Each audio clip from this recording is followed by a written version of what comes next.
के साथ ऋतु ज्ञानवानी। सबसे पहले बात दिल्ली चुनाव की। दिल्ली विधानसभा चुनाव की तारीखों का ऐलान हो चुका है। 5 फरवरी को दिल्ली में मतदान होगा, 8 फरवरी को दिल्ली के नतीजे आएंगे। तो इंतजार करना पड़ रहा था कि आखिर कब तारीखों का ऐलान होगा। अब ऐलान हो चुका है, प्रत्याशियों का ऐलान तो पहले ही हो चुका है और इंतजार यह था कि आखिर तारीखों का ऐलान कब होगा। बता दें 5 फरवरी को दिल्ली में मतदान होना है, 8 फरवरी को दिल्ली चुनाव के नतीजे आ जाएंगे। तो 5 तारीख तय की गई है, 5 फरवरी। 1 महीने से भी कम का समय अब बचा है दिल्ली विधानसभा चुनाव में और दिग्गज जुटे हुए हैं अलग अलग तरह की तैयारियों में। 5 तारीख तय की गई है, 5 फरवरी को दिल्ली में मतदान होना है और 8 फरवरी को नतीजे भी आ जाएंगे और सब कुछ सामने हो जाएगा कि आखिर सत्ता किसके हाथ में होगी। फिर से केजरीवाल सत्ता संभालेंगे या जो दावे बीजेपी भर रही है उस पर खरी उतरेगी, देखना बहुत ही महत्वपूर्ण होगा। पर उससे पहले 5 फरवरी को दिल्ली में मतदान होना है। बढ़ चढ़कर के दिल्ली की जनता हर बार हिस्सा लेती है और लोकतंत्र के महापर्व में हिस्सा लेती है, अपने मताधिकार का इस्तेमाल करती है। 5 फरवरी वो तारीख तय की गई है जब लोग अपने घर से निकलेंगे और अपने मताधिकार का इस्तेमाल करेंगे और 8 फरवरी को दिल्ली के नतीजे भी आ जाएंगे। ज्यादा जानकारी लेंगे, सहयोगी अशरफ हमारे साथ जुड़ गए हैं। अशरफ, लंबा इंतजार करना पड़ा कि आखिर कब तारीखों का ऐलान होगा। आखिरकार तारीखों का ऐलान हो गया है, 5 फरवरी दिल्ली में मतदान।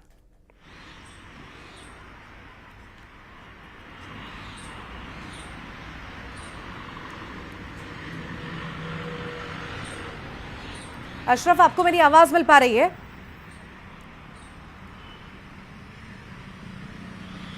फिर से जुड़ने का प्रयास करेंगे। तो तारीखों का ऐलान हो चुका है, दिल्ली विधानसभा चुनाव जिसका इंतजार सभी को था और पार्टियां पूरी जोर आजमाइश कर रही हैं। हर तरह की कोशिश यहां पर हो रही है जीत के लिए।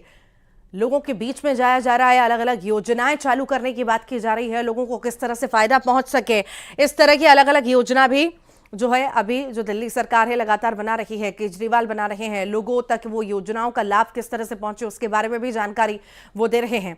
बीजेपी भी अलग अलग दावे और जो है बातें कर रही है। हालांकि देखना बहुत ही महत्वपूर्ण होगा, ये 8 फरवरी को क्लियर हो जाएगा कि क्या कुछ होता है। पर बहुत महत्वपूर्ण 5 फरवरी को दिल्ली में मतदान और उसी का अब इंतजार है। चूंकि लंबा इंतजार करना पड़ा, यही कहा जा रहा था कि जनवरी में हो सकता है कि चुनाव हो जाए। अब आगे बढ़ते बढ़ते ये तारीख जो है फरवरी तक पहुंच चुकी है। 5 फरवरी को दिल्ली में मतदान होगा, 8 फरवरी को नतीजे आ जाएंगे। 5 तारीख वो होगी दिल्ली में जब दिल्ली की जनता निकलेगी और अपने मताधिकार का इस्तेमाल करेगी। अशरफ हमारे साथ एक बार फिर से जुड़ गए हैं। अशरफ, आपको मेरी आवाज मिल पा रही है? जी, लंबा इंतजार करना पड़ा, आखिरकार तारीखों का ऐलान हो चुका है। 5 फरवरी को दिल्ली में मतदान होना है। बिल्कुल, देखिए 5 तारीख को दिल्ली में मतदान होगा और 8 तारीख को नतीजे आ जाएंगे। मुख्य चुनाव आयुक्त ने अभी कुछ देर पहले ही इस तारीखों का ऐलान कर दिया है और काफी लंबे समय से अटकलें लग रही थी कि अब चुनाव होंगे तब चुनाव होंगे। सब लोग वैसे अपनी चुनाव से पहले ही आज घोषणा हुई है, इससे पहले ही भाजपा ने भी, कांग्रेस ने भी, आम आदमी पार्टी ने अपनी तैयारी कर ली थी, उम्मीदवारों का ऐलान कर दिया है। करीब करीब सबने एजेंडा तैयार कर लिया है और एक दूसरे पर लगातार हमलावर हैं।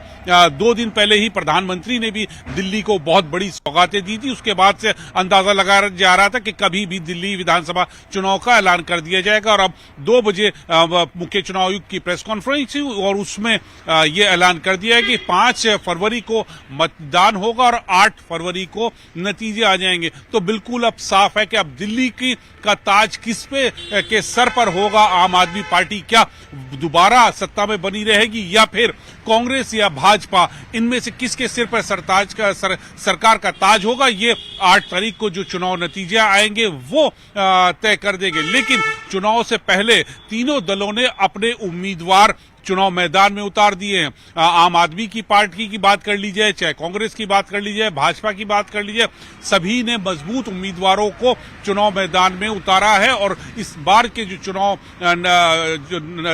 चुनाव होंगे वो बहुत दिलचस्प होंगे क्योंकि बीजेपी की तरफ से भी बड़े कद्दावर नेताओं को चुनाव मैदान में उतारा गया है। अरविंद केजरीवाल के खिलाफ प्रवेश वर्मा चुनाव लड़ रहे हैं, जबकि कांग्रेस की तरफ से संदीप दीक्षित चुनाव मैदान में हैं। अरविंद और अशरफ ये भी देखिए, दावे वादे घोषणाएं तो हैं ही हैं, साथ ही प्रत्याशियों का ऐलान भी किया गया है, पर प्रत्याशियों पर ही सिर्फ जो है केजरीवाल निर्भर नहीं है। गरीबों के लिए तो प्लान है ही है योजनाओं का, अमीरों के लिए भी प्लान बनाने से पीछे नहीं हटे हैं केजरीवाल। देखिए, केजरीवाल यही कर रहे हैं कि आम आदमी पार्टी की जो सरकार है वो लगातार जो है कहीं ना कहीं लोगों को तोहफे दे जा रही है, चुनाव के नाम पर लगातार तोहफे दी जा रही है। अभी कल की बात कर लीजिए, कल कांग्रेस ने 2500 रुपए प्रति माह देने की महिलाओं को बात की है। इससे पहले आम आदमी पार्टी की तरफ से घोषणा की थी कि वो 2100 रुपए महिलाओं को सरकार अगर दोबारा बनती है तो देगी। तो हर वर्ग की महिलाओं को साधा जाने का प्रयास किया जा रहा है। आधी आबादी को सभी पार्टी कहीं ना कहीं से साधने की कोशिश कर रहे हैं, और सब जानते हैं कि आधी आबादी जिसके साथ होगी वो सत्ता में लौट आएगा। और अरविंद केजरीवाल ने तो सभी के लिए, आप अब बिजली पानी देख लीजिए कि वो लगातार फ्री है, बस में चलना फ्री है।